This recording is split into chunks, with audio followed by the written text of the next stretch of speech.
Mai dum chọc đi lên.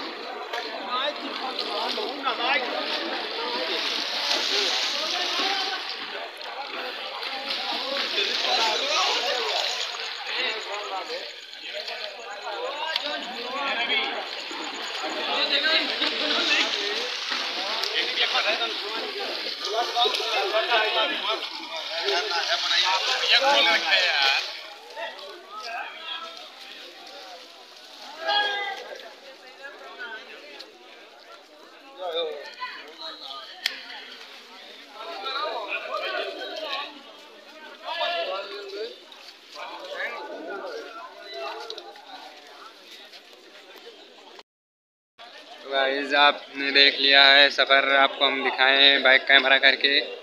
आप तो यहाँ पर अगर वाराणसी आए तो बनारस में ज़रूर इस दर्शन करें, नदी में नहाएं। जैसे भाई लोग नदी में नहा रहे हैं, ऐसे आप भी आएँ, दर्शन करें, बहुत शुभ होगा। गाइस आपको हम मिलेंगे नेक्स्ट वीडियो में।